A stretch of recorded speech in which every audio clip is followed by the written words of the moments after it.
Hola, muy buenas tardes. Ya estamos en línea para hablar de su economía. Y en un programa anterior hacíamos una breve reseña acerca de la exclusión de Cuba de la lista de países patrocinadores del terrorismo. Y pasadas unas horas volvimos a la lista.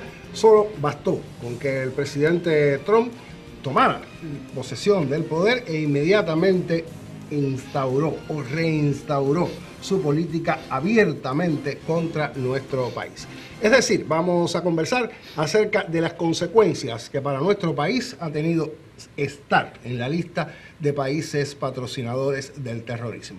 Mis invitados en la tarde de hoy, el máster en ciencia Omar Sánchez Valladares, profesor universitario, y el ingeniero Andrés Martínez Ravelo, también profesor de la Universidad de Cienfuegos. Pero hoy es 28 de enero. Hagamos primero una breve reseña acerca del pensamiento martiano enfocado en la economía y en breve estamos de vuelta. Para nuestro héroe nacional, la búsqueda del desarrollo económico debía hacerse por caminos propios. Entre las denuncias que hizo encontramos algunas que tienen plena actualidad, como el papel injerencista de Estados Unidos.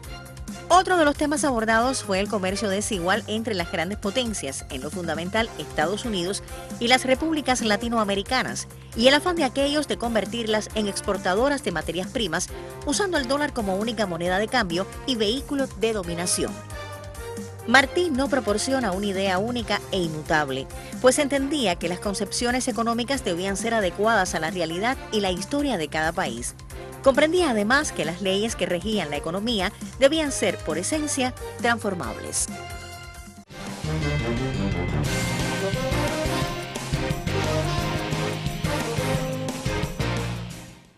Escuchada esta reseña, vamos de inmediato al tema que nos ocupa.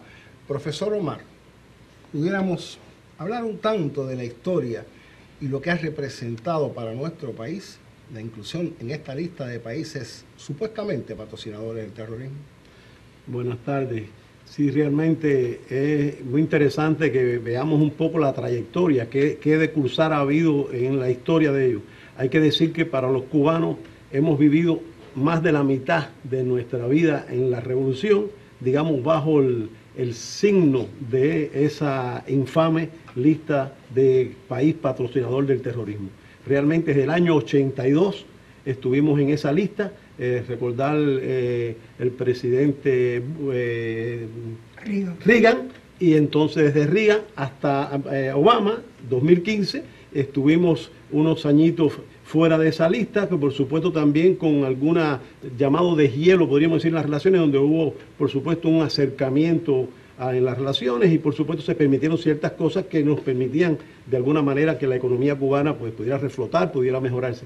Y bueno, caemos otra vez nuevamente en la lista y estuvimos unos días también supuestamente fuera de la lista, lo veíamos sin hacernos muchas ilusiones porque sabíamos realmente que de lo que había hablado Trump, y además con el secretario que pone en la cartera de las relaciones internacionales en los Estados Unidos, pues por supuesto pues Marco Rubio iba a apretar con relación a Cuba. Esta lista, por supuesto, nos ha estado marcando nuestra economía por muchísimo tiempo. Repito, 36 años, si hacemos los que les gusten los números, podremos sumar 36 años que hemos estado en esas listas. Y por supuesto, eso trae consecuencias muy nefastas para cualquier tipo de economía y mucho más para una economía pequeña, para un país pequeño, por supuesto, donde no existen grandes recursos. Estamos hablando de petróleo, recursos hídricos, incluso la tierra, aunque somos un país agrícola, hay que decir, incluso habría que ver qué nivel de degradación tienen los terrenos en Cuba, que lo montañoso, etcétera, etcétera. O sea que realmente no somos ese gran país, podríamos decir, productor para poder decir que utilizar en la agricultura. Y todo eso trae consecuencias, por supuesto, que esta lista nos impide unas relaciones lo adecuadas, lo que podríamos decir normales con el mundo exterior, porque, y esto hay que señalarlo de este momento, Estados Unidos es un país potencia, es el hegemón. Ya solamente tener esas relaciones, podríamos decir, tirantes con los Estados Unidos ya es complicado. Pero es que la lista de terroristas complica, al igual que el bloqueo, complica. ¿Por qué razón? Porque no solamente son las relaciones que vamos a tener con los Estados Unidos, son las relaciones que tenemos con el resto del mundo, cómo se cuida. Y entonces, ¿cómo se están estructurando, cómo se estructuran las relaciones? A través de los dineros, a través de la finanza. Y precisamente esa lista de terroristas hace que impida que los bancos puedan fluir, podamos tener préstamos frescos, aunque Cuba no pertenece a los organismos internacionales como el FMI, el Banco Mundial, pero de alguna manera también podría, digamos, tener ciertos vínculos, relaciones con bancos importantes que pudieran ayudarnos y hacer que nuestra economía prosperara, funcionara. De alguna manera, pues entonces esa lista nos complica. Eso unido al bloqueo, por supuesto, y también, por si alguien está pensando, también nuestras deficiencias, nuestra inoperancia para hacer ciertas acciones. Por tanto, yo podría decir en este primer momento que habría que ver, vamos a estar en la lista, parece ser, vamos a ver hasta cuándo estaremos en la lista. Por tanto, habrá que buscar los escenarios, imaginar los escenarios y hacer unas proyecciones de cómo vamos a trabajar para realmente minimizar esos golpes que nos están dando la lista. Yo espero, por supuesto, espero y deseo que todos nos pongamos creativos, incluso los cuadros decisores, las personas que de alguna manera tienen capacidad y poder de decisión. Incluso en un programa anterior, Boris, vamos a recordar, decíamos el pueblo. Bueno, vamos a decir entonces, hay que subir al pueblo, vamos a decir esto, hay que consultar, hay que ver, hay que trabajar de manera tal que logremos más conocimiento, más cultura del movimiento económico y, por supuesto, tomemos medidas que de verdad ayuden a que podamos salir adelante y minimizar en lo mínimo, y eso sería en la estrategia, por supuesto, esas amenazas y esas debilidades, pues tenemos que combatirlas con fortaleza y con oportunidades. Y para eso hay que tener una flexibilidad, un gran conocimiento, un gran poder de convencimiento, y hace falta que los decisores, pues por supuesto, tomen conciencia acerca de eso, o incluso vamos a incluirnos todos en lo que debemos hacer. Este programa puede contribuir a que ganemos y que las personas al menos puedan, porque por último quiero decir lo siguiente, desde el punto de vista psicológico, decir uno que está en una lista injustamente, ya eso te hace sentir de una manera, podríamos decir, como si no fuera realmente el tratamiento adecuado que nos debe dar. Por tanto, desde ese punto de vista, crea en las personas un nivel podríamos decir, de inquietud, de inconformidad, y por supuesto hace falta entonces tener un gran potencial, una gran posibilidad para, si estamos en la lista, vamos a ver qué vamos a hacer, y de eso se trata. Profesor, ahora que usted dice eso, me devuelve un tanto la tranquilidad, porque en el programa de radio con palabra propia, nosotros quizás con ese exceso de entusiasmo que nos caracteriza a los cubanos, hablábamos precisamente de las previsiones, de que una vez que estemos fuera de la lista teníamos que haber previsto qué hacer en caso de que ocurriera esto, solo que nos duró la felicidad apenas unas horas.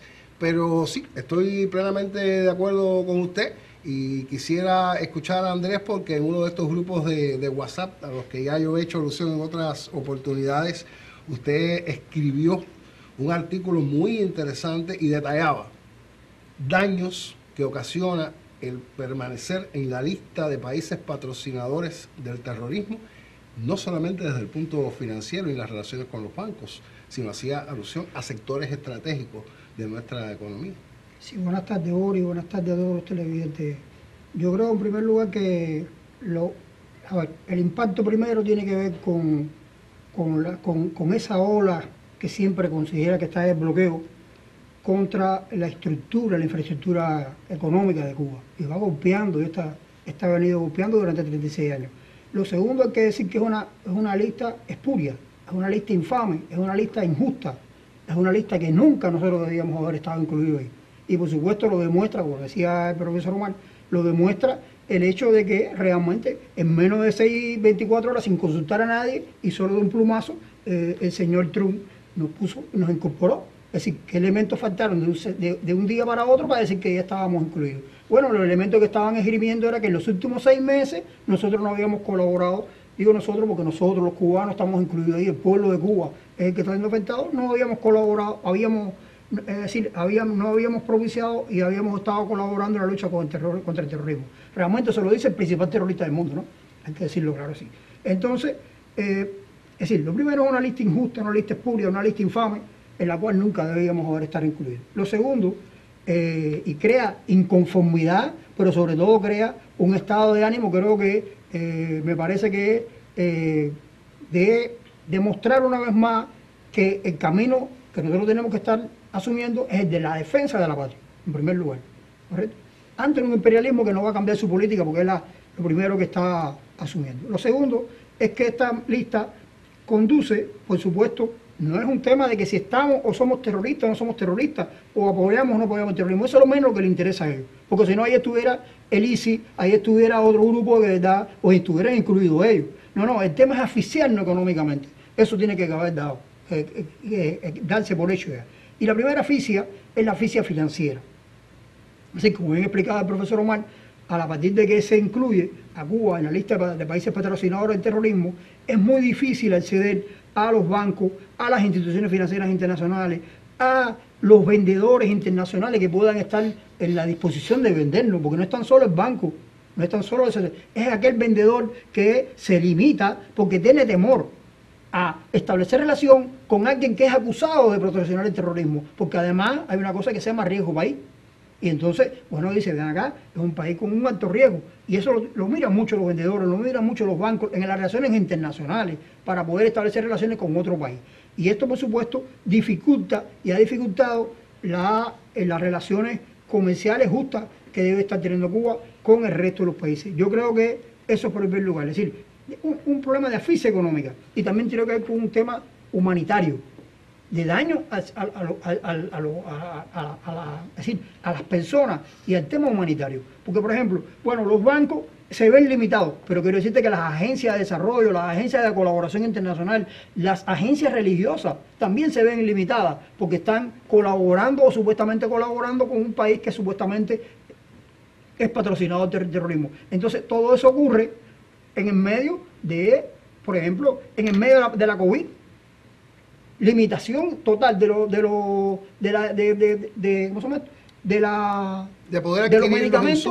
medicamentos y el resto, y entonces además recrudecido porque estamos incorporados a una lista, entonces ni las instituciones religiosas, ni las agencias de cooperación, y tenemos, en lo particular tenemos anécdotas que pudiéramos estar haciendo un día sobre ejemplos que pudiéramos estar hablando de las agencias de desarrollo que han tenido que limitarse y han tenido que salir porque, incluso con Cienfuegos, que han tenido que salir porque han estado, ¿cómo se llama esto? Con el temor de poder hacerlo. Y creo que eso es un primer tema, ¿no? Andrés, le propongo hagamos una pausa.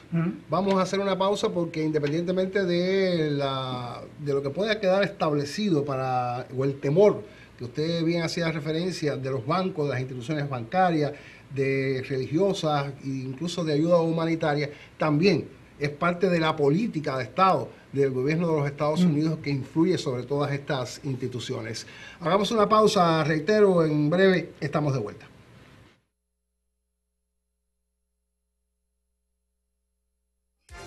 Aunque el término terrorismo no está sujeto a una definición universalmente aceptada, puede entenderse ampliamente como un método de coerción que utiliza o amenaza con utilizar la violencia para difundir el miedo y así alcanzar objetivos políticos o ideológicos. La Real Academia Española de la Lengua lo define como la actuación criminal de bandas organizadas que reiteradamente y por lo común, de modo indiscriminado, pretenden crear alarma social con fines políticos.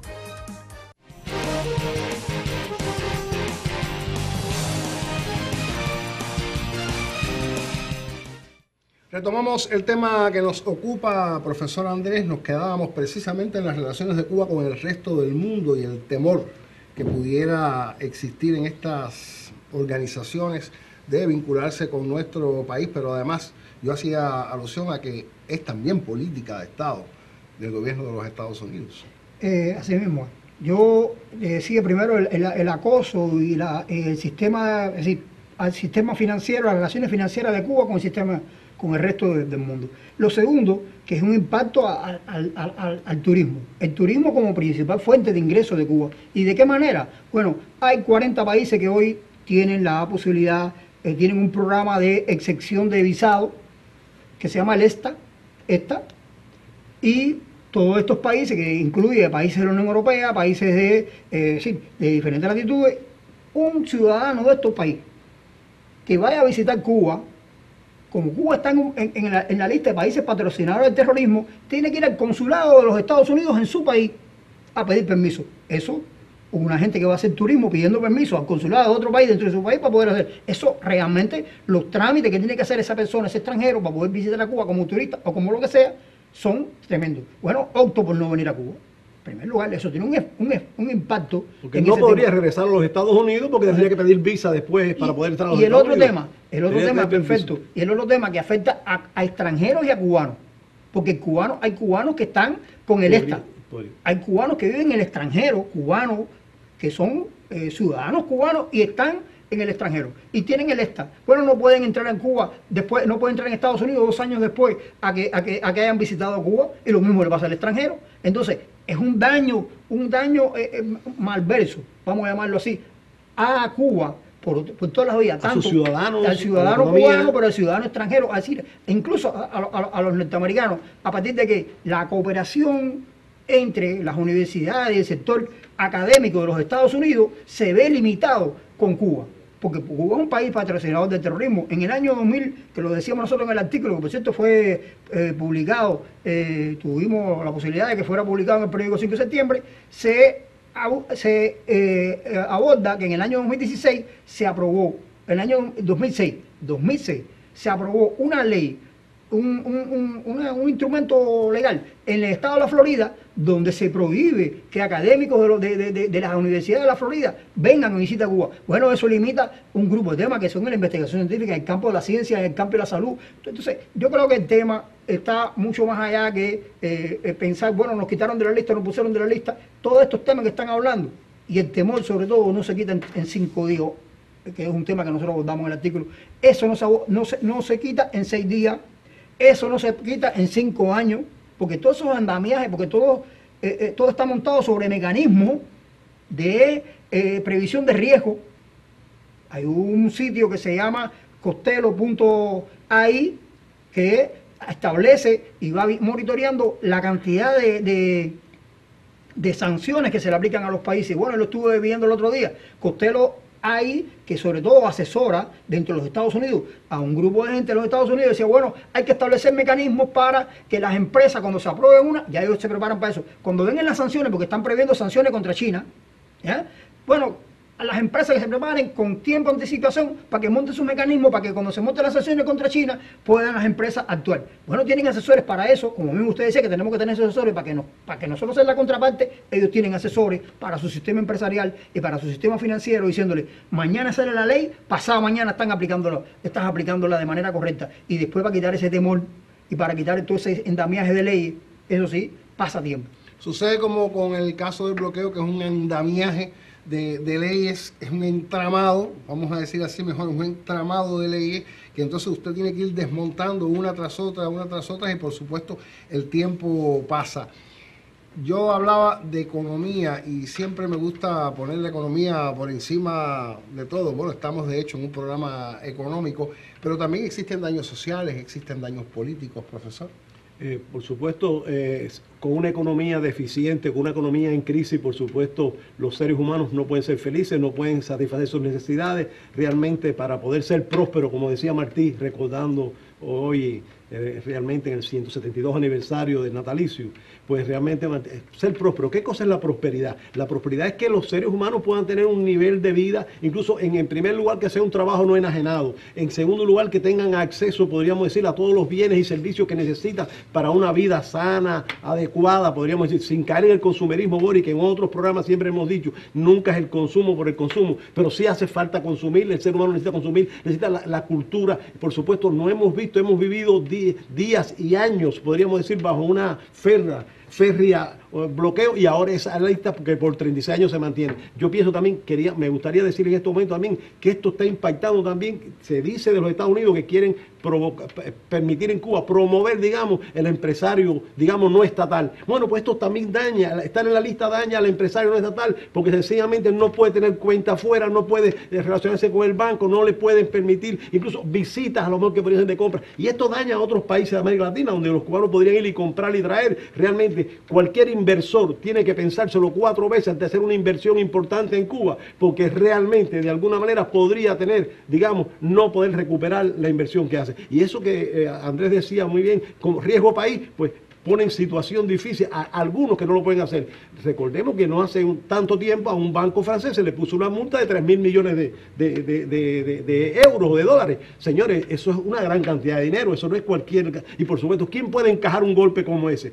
Los grandes y podría ser, pues nadie se arriesga. Yo pienso que estar en esta lista espuria, por supuesto, trae consecuencias también en la migración, trae consecuencias incluso los que están allá y los que están acá, en cómo podríamos tener relaciones. Yo pienso que tenemos que, por un lado, reconocer todo el daño que hace y en segundo lugar preparar el escenario donde lo podamos buscar estrategias de manera tal para poder contrarrestar, porque lo que sí parece ser cierto es que vamos a estar en esa lista y por lo pronto parece ser que no pronto nos van a sacar. De todas formas no tenemos nosotros, no somos pitonizos, no tenemos la lámpara para sacar, adivinar el futuro, pero hay que prepararse y ahí es donde entonces habría que sencillamente crear el escenario, en tal escenario cómo podríamos actuar, si cambia en escenario podríamos actuar y en la preparación de esos escenarios y creando las estrategias, pues por supuesto podríamos ir solucionando, buscando alternativas a esa espuria lista en la que nos han puesto y que realmente nunca debiéramos estar ahí y por supuesto solamente por un capricho, por una prepotencia, por un hegemón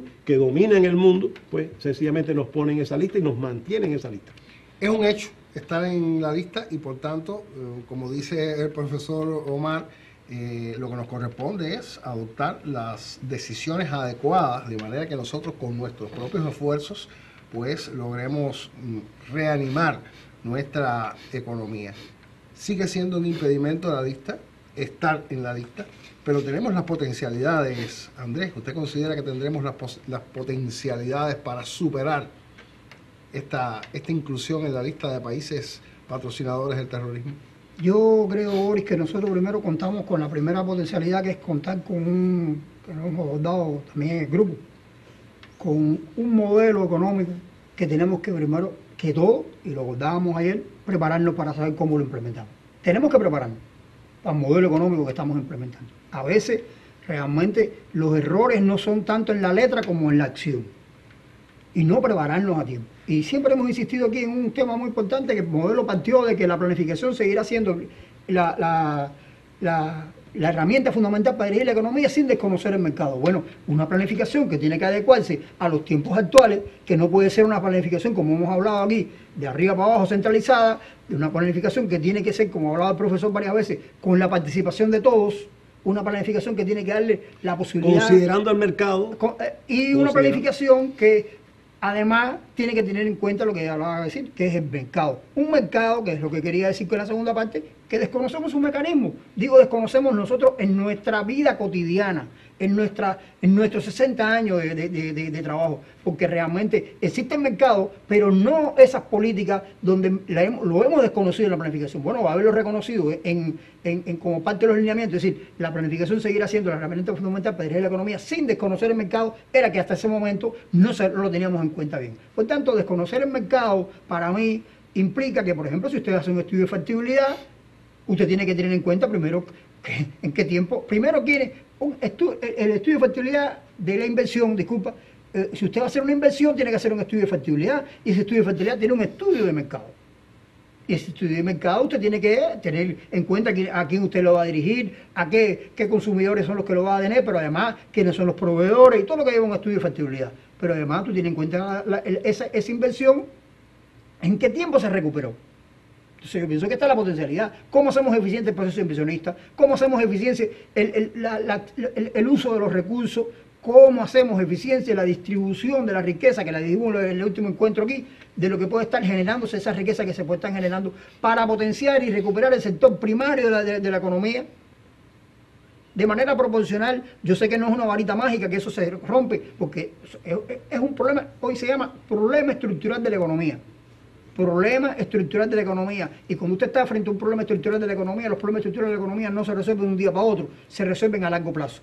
Por tanto, ¿pero cómo se resuelve? Tenemos que apostar por eso, por el sector primario. Estamos hablando de la agricultura, estamos hablando de la minería, estamos hablando cómo nosotros recuperamos el sector primario para que realmente se encadene con el sector secundario, que hoy también está desproporcionadamente separado de lo que está pasando con el sector de los servicios. Entonces, yo creo que sí tenemos potencialidades. Y a mí no somos pitonizos, como dice Omar, no creo que tengamos la varita, pero sí creo que hay mucha reserva, pero sobre todo en la forma de actuar, en la forma de nosotros conducir el proceso de la actualización del modelo económico. Y buscar la cubano. alianza, porque Cuba y el mundo ha tenido también la solidaridad, buscar las alianzas. Estamos hablando del BRIC, bueno, sencillamente cómo podemos buscar al BRIC, Latinoamérica, e incluso las relaciones que hemos tenido con los diferentes países de América Latina. Pero yo pienso, de alguna manera, hay que ser creativo. Hace falta también seguir rompiendo toda esa barrera de burocracia que nos impide, digamos, que los negocios se confirmen, se apliquen y por ejemplo, si tengo desempeño, digamos, demasiado tiempo para hacer una inversión. A veces se demoran meses porque el papel burocrático, porque no sé qué. Sencillamente hay que engrasar los mecanismos de manera tal que podamos buscar resultados en la economía haciendo las inversiones adecuadas, aprovechando donde lo hacemos, sencillamente aprovechar, porque no basta con hacer la inversión, sino que se recupere y que sea adecuado y que realmente esté brindando el servicio o el producto con la calidad y lo que necesitamos. Yo pienso que hacia ahí tendrán que ir las medidas y, por supuesto, de alguna manera no olvidarnos que estamos en la lista, no olvidarnos que existe el bloqueo, no negarlo, pero a la vez buscar los mecanismos, las acciones de manera tal que podamos ir haciendo. ¿Qué podemos hacer? Y buscar alternativas. Realmente el mundo también ya verá y Cuba tendrá que pagar, ha estado pagando un alto precio, pero creo que podrá tener en algún momento, decir, bueno, tenemos la razón histórica, vamos a ver entonces si lo estamos haciendo bien. Por tanto, yo pienso que hoy, en este momento, la revolución está en una disyuntiva, en una situación donde tenemos que salvar sencillamente lo que se ha venido haciendo y, por supuesto, para eso hay que hacer las transformaciones y los cambios que hagan falta para que esto pueda ser plausible o que pueda ser adecuado o correcto. Ese es el impacto político al que nos faltaba por hacer alusión, y es el no renunciar a nuestro proyecto social. En estos últimos minutos ustedes han hecho referencia a un tema que está vinculado quizás con los presupuestos, con la utilización y con la definición de los presupuestos, que será el tema de nuestro próximo programa. Ya usted sabe, 4:30 de la tarde cada martes para hablar de economía. Buen resto de jornada.